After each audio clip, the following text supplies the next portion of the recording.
ओम शांति। वाणी चल रही थी 1368 दूसरे पेज की मध्यात्म में बात चल रही थी।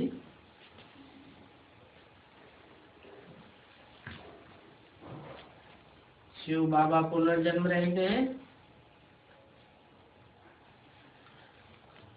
तो इस बात में बहुतों की ओपिनियन चाहिए।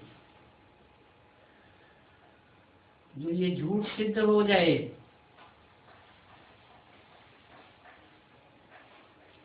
कि कृष्ण गीता का भगवान है,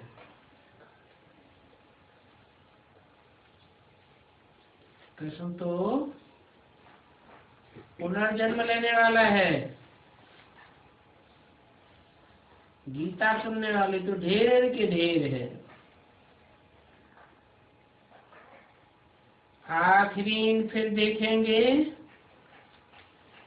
कि ये तो अखबार में भी निकल पड़ा कि गीता का भगवान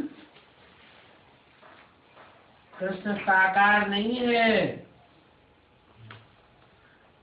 गीता का भगवान परम पिता परमात्मा शिव है।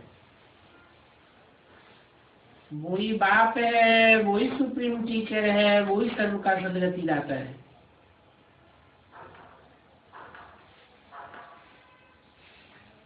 नहीं तो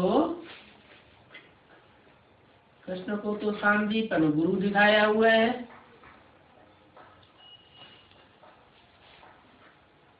तो वो सर्व का टीचर, सर्व का गुरु कैसे हो सकता है?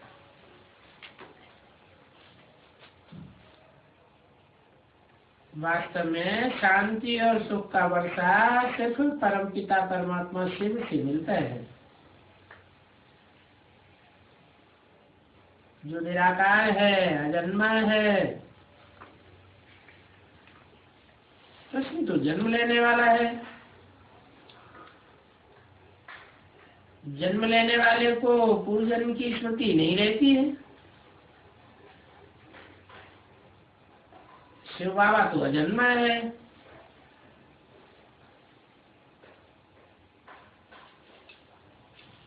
इसलिए सारे सृष्टि चक्र का उसमें ज्ञान है। बाकी अभी तुम बच्चे इतनी मेहनत करते हो, उद्घाटन करते हो,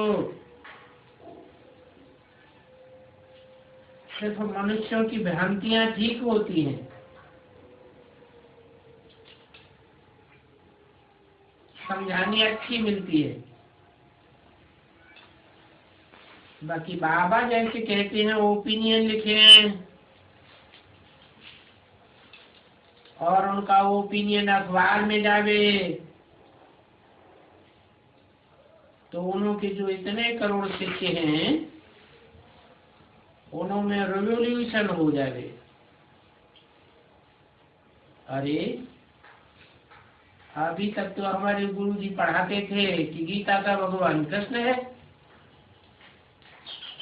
अब ये इनकी क्या बुद्धि घूम गई? ये क्या हुआ?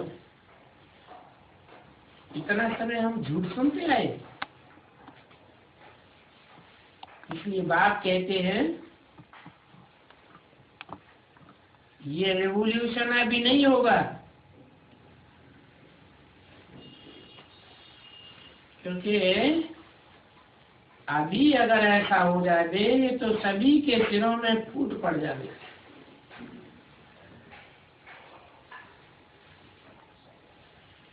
ये कहते हैं कृष्ण भगवान नहीं है। वो कृष्ण तो सबसे जास्ती अर्थात पूरे 84 जन्म का चक्र लगाते हैं। तो इस समय वो कृष्ण कहाँ होगा?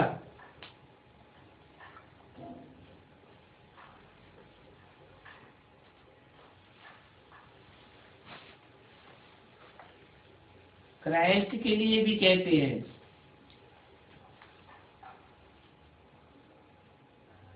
कि क्राइस्ट की आत्मा कहीं अभी बैगर के रूप में है।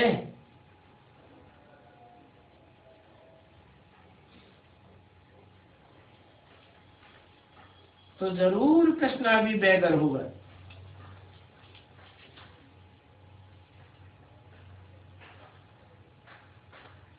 ये वाणी सबकी है, 68 की है।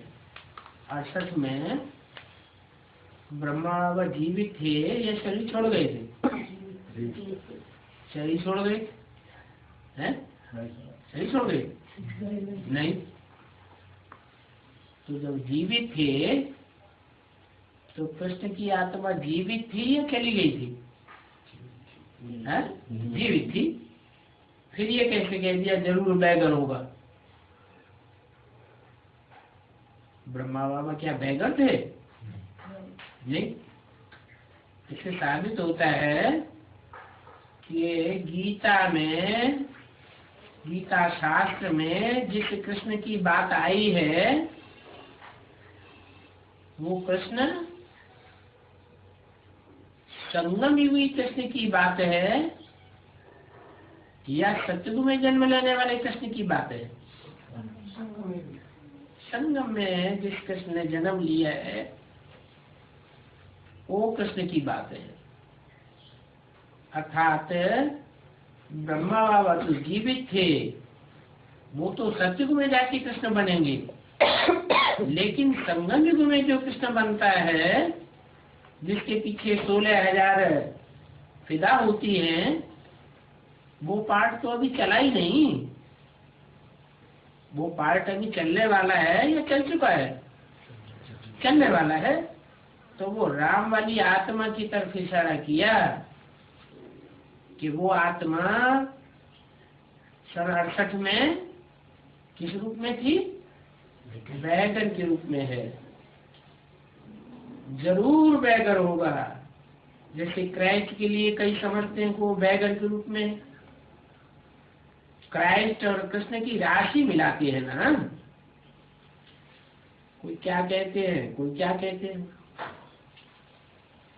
पुनर्जन्म तो सभी मनुष्य जरूर लेते हैं। तो ओपिनियन मुख्य है, बाकी सिर्फ राय देते हैं कि ये संस्था बड़ी अच्छी है। इससे क्या होगा? हाँ, आगे चल करके जब स्थापना विनाश नजदीक होगा तब तुमको ये ओपिनियन भी मिलेंगे कि गीता का भगवान कृष्ण नहीं है, कोई देहधारी नहीं है, गीता का भगवान निराकार शिव है, जो सदैव ही निराकारी स्टेज वाला है। तो आगे चल करके समझ करके लिखेंगे। अभी तुम्हारे पास आने लगे हैं,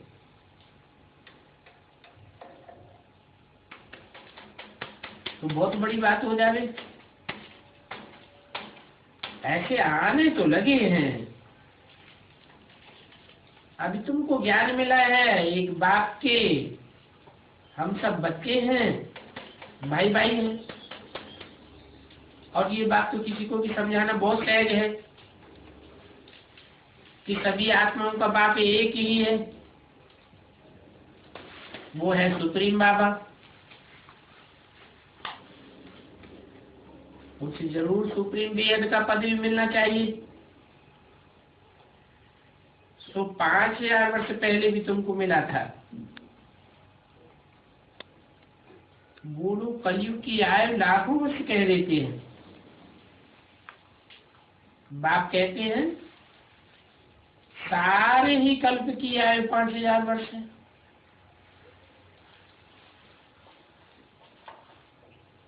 तो देखो कितना फर्क हो जाता है। बाप समझाते हैं 5,000 वर्ष पहले विश्व में शांति थी, लक्ष्मी नारायण का राज्य था। ये लक्ष्मी नारायण तुम्हारा अहम ऑब्जेक्ट है जो सामने खड़ा हुआ है। इनके राज्य में शांति थी और वही राजधानी हम फिर से स्थापन कर रहे हैं। उस समय सारे विश्व में सुख और शांति थी। कोई भी प्रकार के दुख का नाम निशान नहीं था। अभी तो अपरम अपार दुख है। हम ये सुख शांति का राज्य स्थापन कर रहे हैं और अपने ही तन मन धन से गुप्त रीत से स्थापन कर रहे हैं।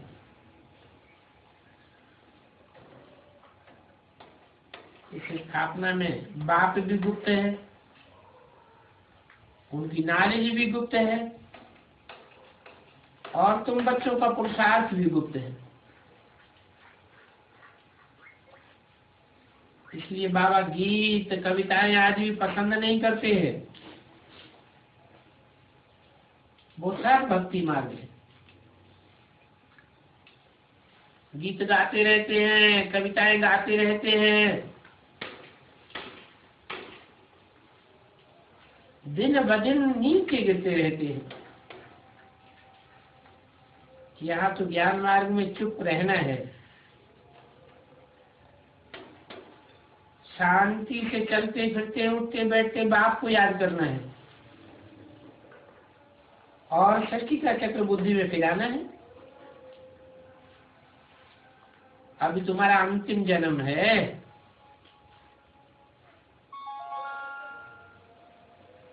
जानते हो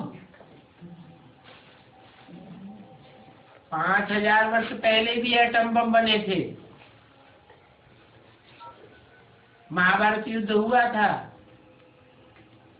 यादवों के बुद्धि रूपी पेट से मूसल निकले थे। मूसल नहीं, वो मिसाइल्स थे। अभी फिर 5000 वर्ष पूरा हुआ, अभी फिर वही मूसल एटम बम तैयार हो चुके हैं। सारी दुनिया खलास होने वाली है।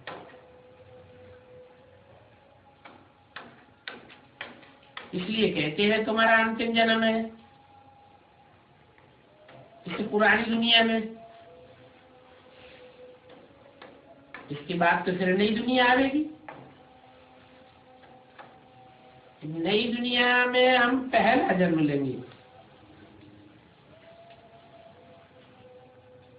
आत्मा पवित्र जरूर बननी चाहिए। अभी तो सभी आत्माएं पतित हैं। तुम आत्माओं को पवित्र बनाने के लिए बाप योग राजयोग सिखलाते हैं। तुम बाप से योग लगाते हो। बाप खुद कहते हैं बच्चों, देह के सहित देह के सभी संबंध छोड़ दो।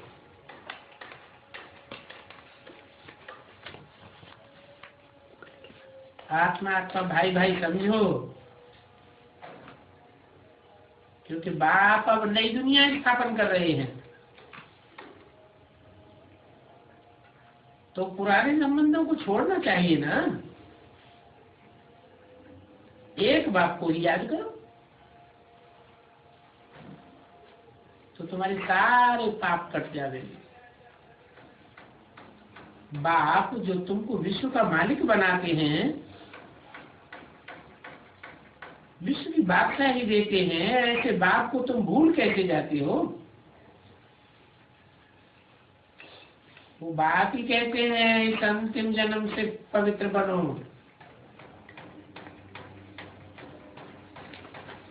अभी इस मृत्युलोक में विनाश सामने खड़ा है। बारूद के ढेर के ऊपर दुनिया खड़ी है और ये विनाश भी हूबहू 5000 वर्ष पहले ऐसे ही हुआ था जैसे अब होने वाला है। किरण और सच्ची वाणी का तीसरा पीढ़ी। एक धर्म की स्थापना होगी और अनेक धर्म खलास हो जाएंगे। इस्लाम धर्म, बौद्ध धर्म, क्रिश्चियन धर्म, सिख आदि कोई भी धर्म नहीं रहेंगे। ये बात स्मृति में आती है। जब इन लक्ष्मी नारायण का राज्य था तो दुनिया में कोई भी धर्म नहीं था।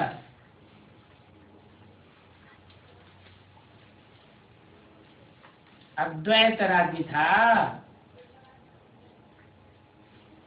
कोई दूसरा राज्य भी नहीं था, कोई राजा भी नहीं था। 5000 वर्ष की बात है। बाबा के पास कोई आते हैं तो बाबा उनसे पूछते हैं, पहले कब बाबा से मिले थे? तो जो कोई समझे हुए हैं वो तो झट कह देते हैं, हाँ बाबा,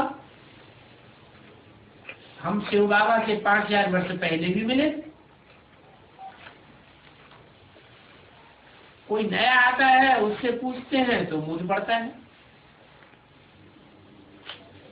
तो बाबा समझ जाते हैं कि ब्राह्मणी ने ठीक से समझाया नहीं है,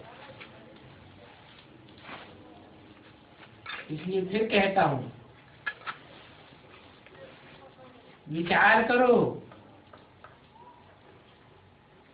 पहले तुम बाबा से कब मिले थे? स्मृति आती है, ये बात बाबा के सिवाय और कोई पूछ नहीं सकते, पूछने का अकल ही नहीं आवेगा, वो क्या जाने इन बातों को। इसलिए बाबा कोई भी नए बच्चों से मिलते भी नहीं है। तुम्हारे पास आगे चलकर के बहुत सुनेंगे।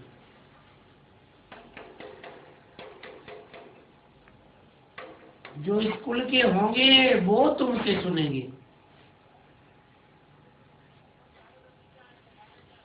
दुनिया बदलती तो जरूर है।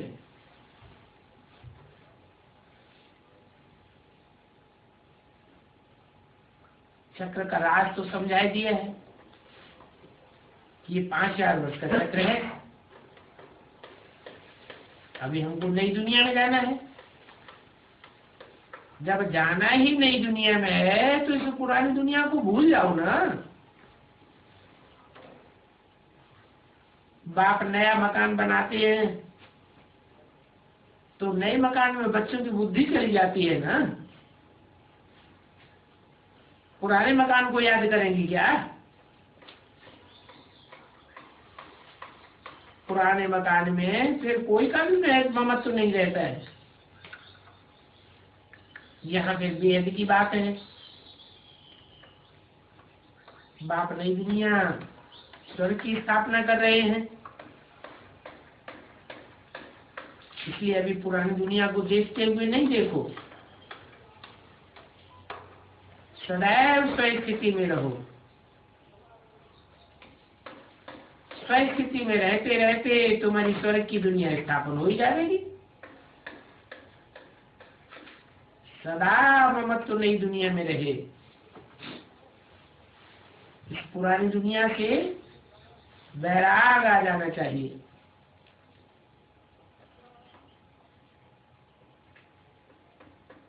दुनिया से वैराग आएगा तो 84 के चक्र का पूरा ज्ञान बुद्धि में बैठेगा।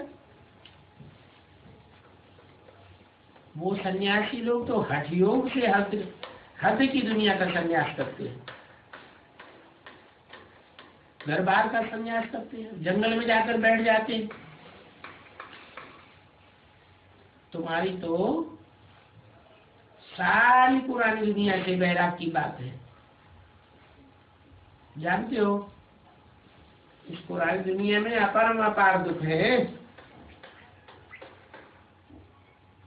और नई सत्य की दुनिया में अपरम अपार सुखी ही सुख होंगे। तो जरूर अपार सुखों को याद करेंगे ना। देखते हो यहाँ इस पुरानी दुनिया में तो सभी दुख देने वाले हैं।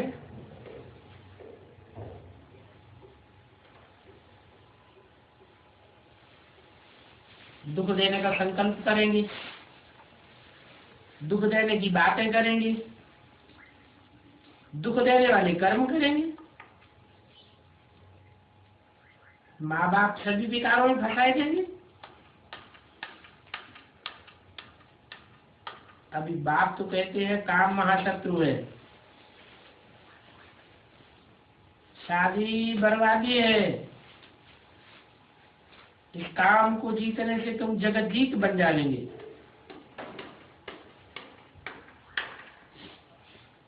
ये राजयोग जो सारे जगत को जीत करना सिखाता है, वो बात ही सिखाते हैं, जिससे तुम ये विश्व की बादशाही का पद पाते हो।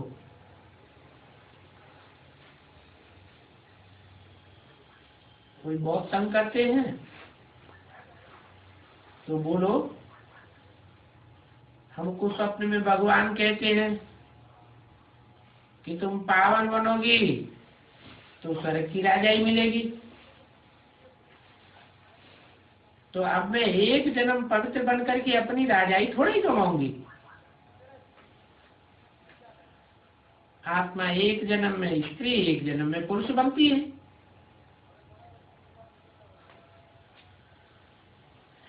तो पवित्रता की बात।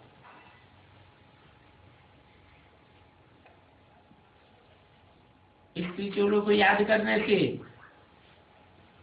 अंत समय में ऐसा हिसाब बन जाता है कि स्त्री का जन्म मिलता है। अंत समय में पुरुष की याद आई, पुरुष चोले की याद आई तो पुरुष का जन्म मिलता है। अंत मते तो गति होती है। तो बाप कहते हैं पवित्र दुनिया में जाना है तो पवित्रता को धारण करो। इस पवित्रता की बात पर भी हंगामा चलता है। कितने झगड़े होते हैं।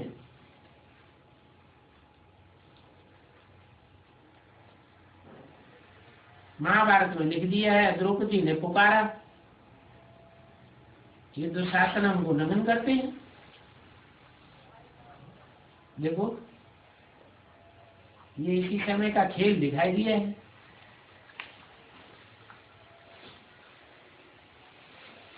फिर दिखाते हैं कि द्रौपदी को कृष्ण ने 21 साड़ियां दी।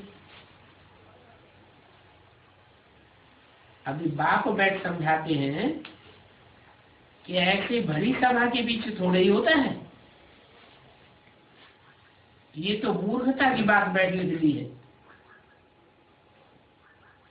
चित्रों में भी दिखाया है, पति बिक के लिए मारता है, वो चिल्लाती है तो उनके ससुर, उनके देवर, दोस्त आदि सभी आकर कहते हैं इनको बिक दो। जुआ की बात भी शास्त्रों में लिखी है। आज की पुरानी दुनिया की ही बातें हैं ना। देश देश में कितनी लॉटरी दांव पर लगी हुई है। शेयर मार्केट खुले हुए हैं। ये लॉटरी नहीं है क्या? जुआ नहीं खेला जा रहा है क्या? द्रौपदी को दांव पर दिखाकर कितनी गंदगी दिखाई दी है। कहते हैं 5 पति थे। आजकल जहां भी देखो ऐसे ऐसे केस होते रहते हैं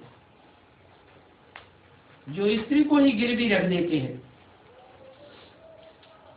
दुनिया में देखो कितनी दुर्गति हो गई है। अपार दुख है।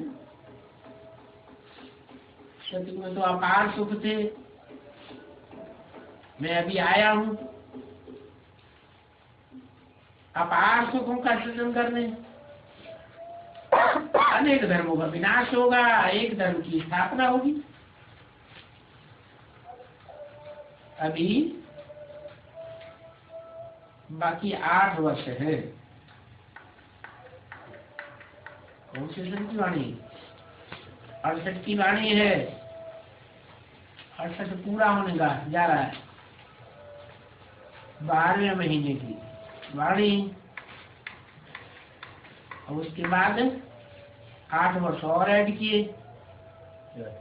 कितना आता है?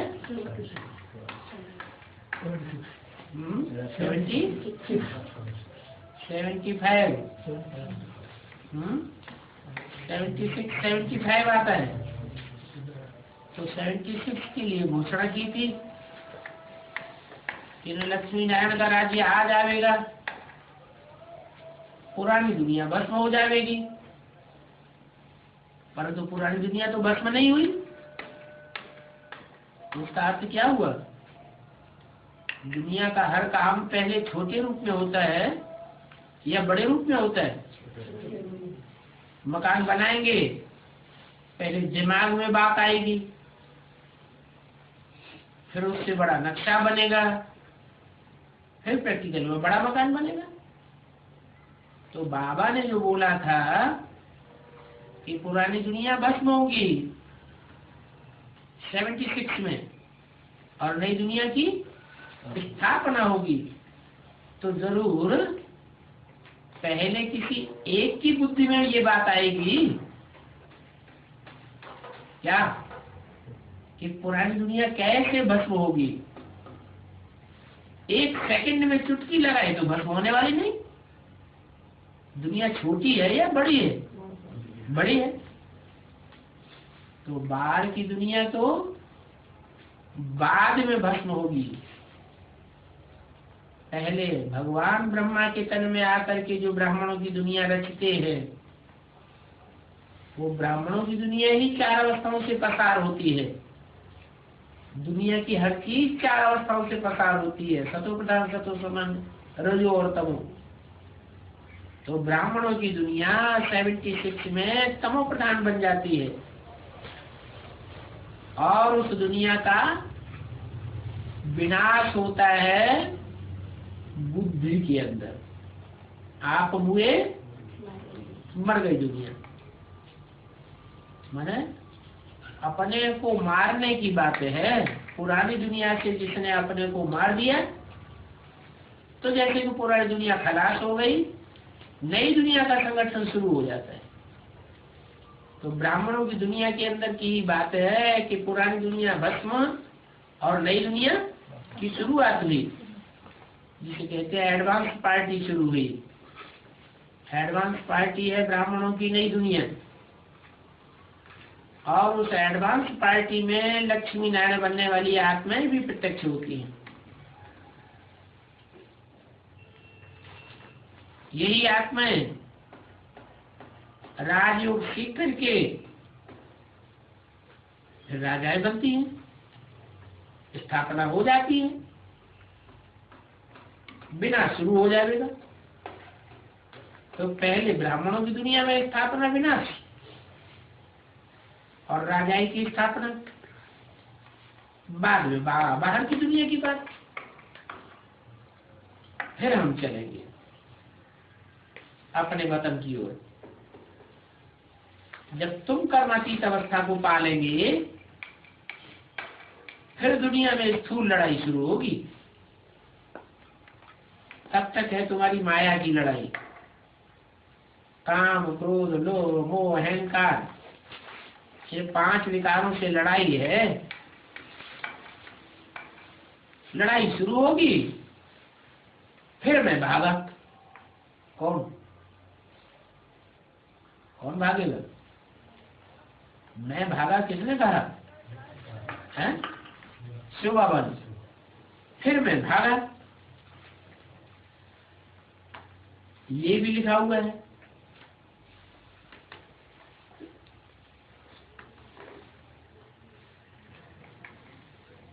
कि भगवान जब गोपियों को छोड़ करके जाते हैं तो रोते हैं, अरे चले गए। अब ऐसे कोई रोने की बात नहीं है।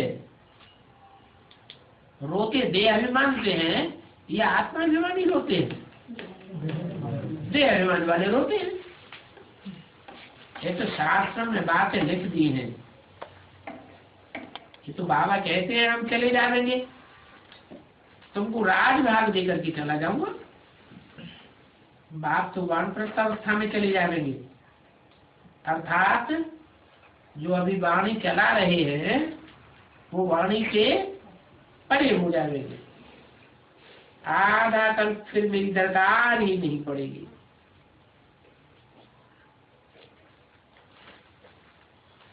और आधा कल तुम मुझे याद भी नहीं करेंगे, इतने सुखी रहेंगे। तो बाप समझाते हैं तुम्हारे लिए जो भी सभी के दिल में उल्टा वाइब्रेशन है, वो सारी ग्लानि निकल करके तुम्हारा नाम बाला होने वाला है। बाकी मुख्य बात है ओपिनियन लिखाओ कि गीता का भगवान कृष्ण नहीं है, गीता का भगवान निराकारी स्टेज वाला शिव शंकर भोलेनाथ है, और वो ईश्वर सर्वव्यापी भी नहीं है। वो एक मुकर्रर रथ में आता है, उसने ही आकर के राजयोग सिखाया है, और पतित पावन पतितों को पावन भी बनाया है। ये पानी की नदियां थोड़े ही पावन बना सकती हैं। पानी को मंथन करने से कोई मक्खन निकलेगा क्या? ये तो ज्ञान का सागर है। ज्ञान सागर मंथन का नाम शास्त्रों में बहुत बाला है। सागर मंथन हुआ तो क्या निकले? रतन निकले।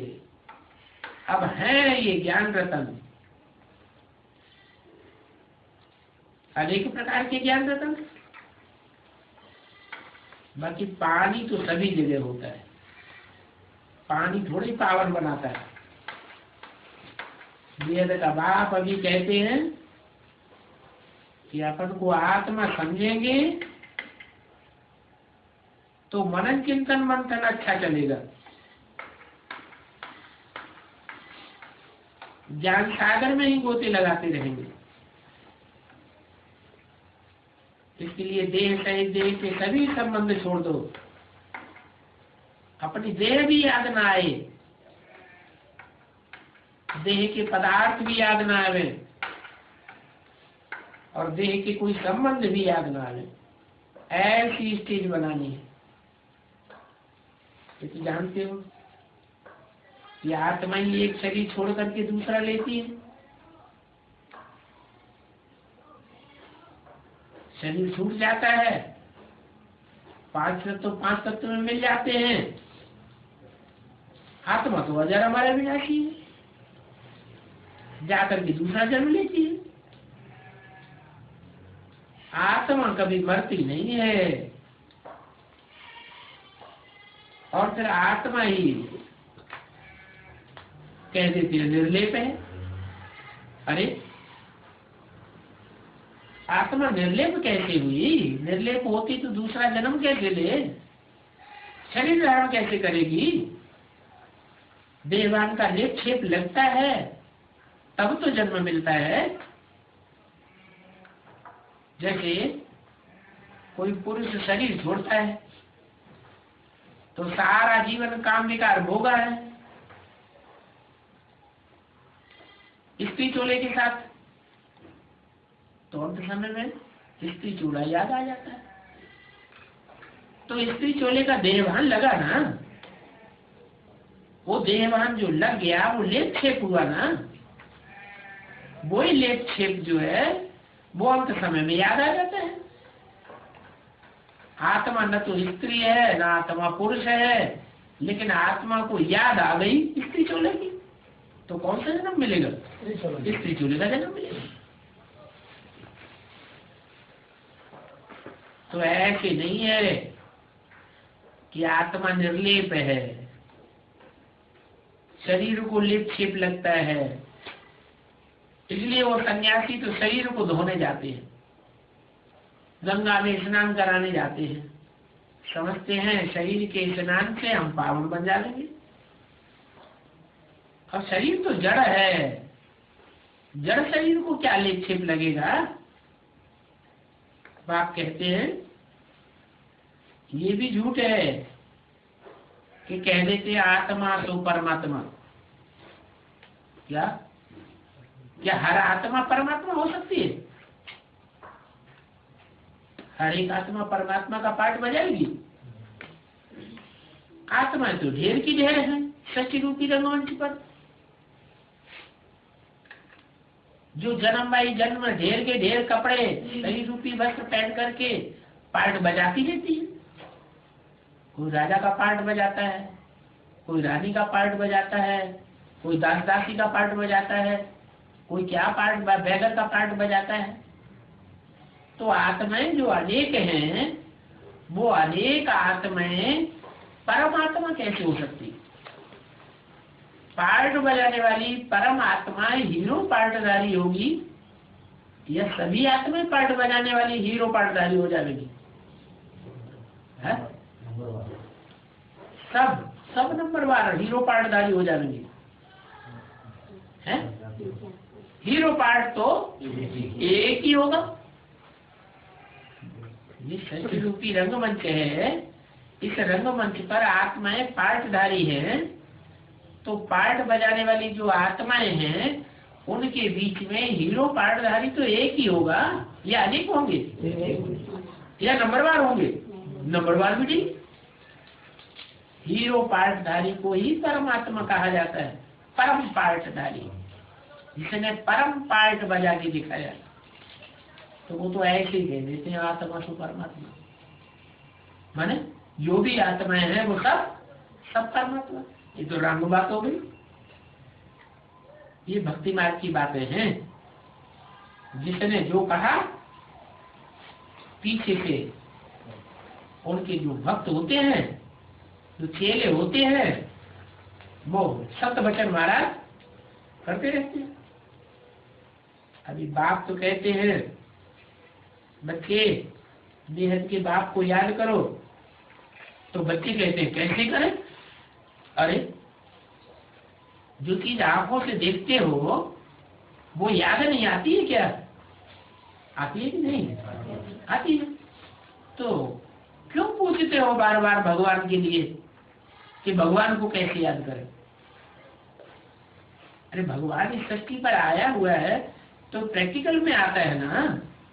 कोई हवा थोड़ी ही है जिसको याद करना है। हवा को भी याद किया जाता है, अनुभव होती है ना। शीतल हवा है, गर्म हवा है, अनुभव तो होती है ना। ऐसे भगवान भी इस सृष्टि पर आते हैं तो साकार शरीर लेकर के आते हैं, मुकर्रर रूप से मुकर्रर रथ में आते हैं जो याद किया जा सके। और एक को याद करेंगे तो बुद्धि स्थिर होगी, या अनेकों को याद करेंगे तो बुद्धि स्थिर होगी। एक को याद करेंगे तो बुद्धि एकाग्र हो जाएगी। सर्वव्यापी कह दिया, सब आत्मा तो परमात्मा, तो बुद्धि एकाग्र होने की बजाय और ही जाती भटकती रहेगी। तो भक्ति मार्ग में सब नीचे गिरते रहते हैं, बुद्धि भटकती रहती है, भागती रहती है। फिर यहाँ भी बोलते हैं कैसे याद करें? अरे अपन को आत्मा तो समझते हो ना, जैसे आत्मा है वैसे परमात्मा भी बिंदी है। आत्मा कितनी छोटी बिंदी है, तो उनका बाप भी इतना ही छोटा होगा ना।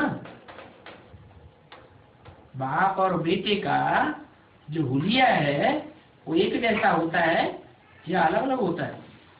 ऐसे थोड़ी होता है कि सांप लंबा हो और सांप का बाप हाथी की जैसे तरह मोटा हो। जैसा बाप होगा वैसा बच्चा होगा।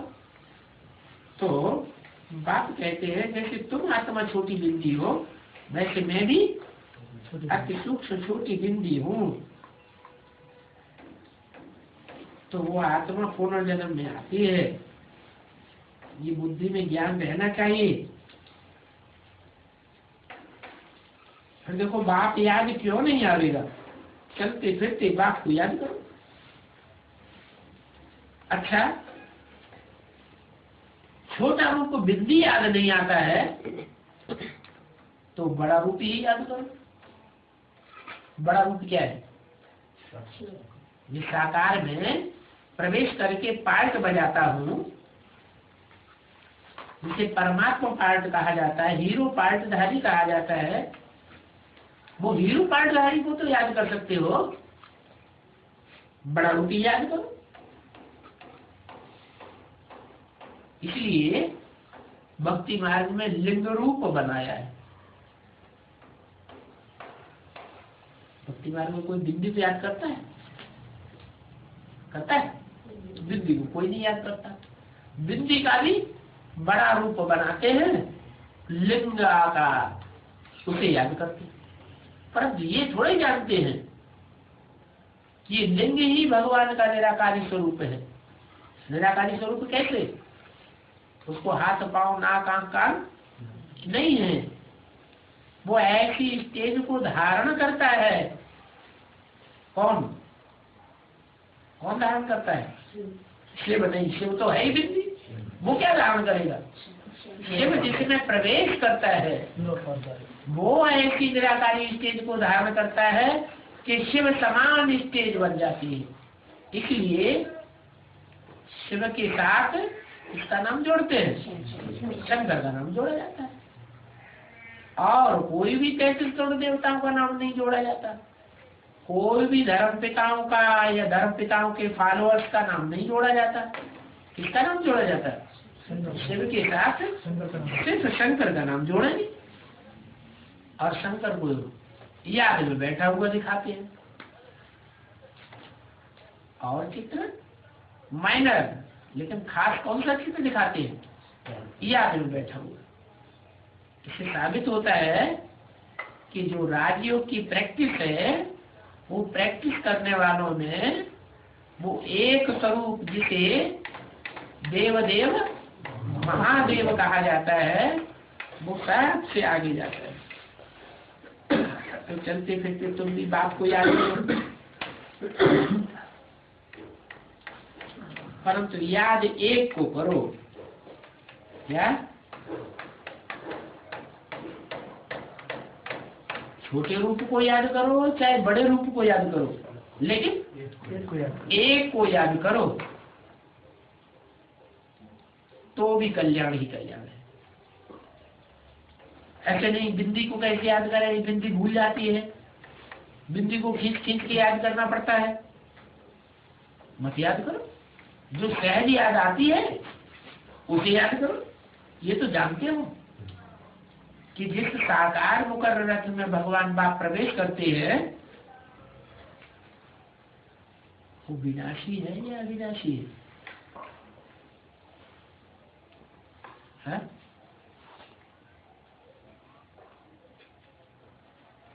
उसको विनाश होते कोई देखेगा?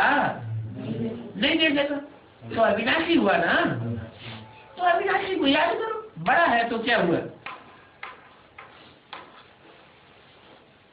भक्ति मार्ग में भगवान की चरण रज लेते हैं, पांव की धूल लेकर के मस्तक में लगाते हैं। क्या मतलब हुआ? कि भगवान जिस देह अभिमान रूपी शरीर में प्रवेश करते हैं, वो शरीर भी भले बड़ा रूप है तो भी कल्याणकारी है। उसके द्वारा भी अकल्याण होने का सवाल पैदा नहीं होता है। तो एक को याद करो तो तुम्हारे पाप कट जाएंगे। इसके अलावा और कोई उपाय नहीं है। इसके अलावा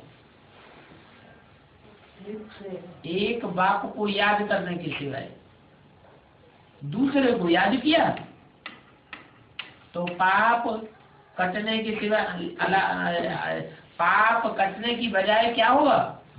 और ही चढ़ जाएंगे।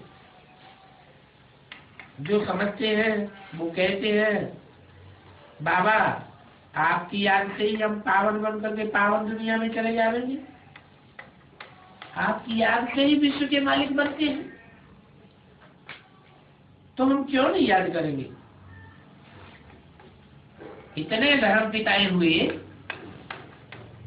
कोई भी धर्म पिताओं की याद से कोई भी उनके फॉलोअर्स चाहे कितने भी बड़े वीर धुरीन धुरंधर हुए हो, योद्धाएं हुए हो, कोई विश्व के मालिक बन सके?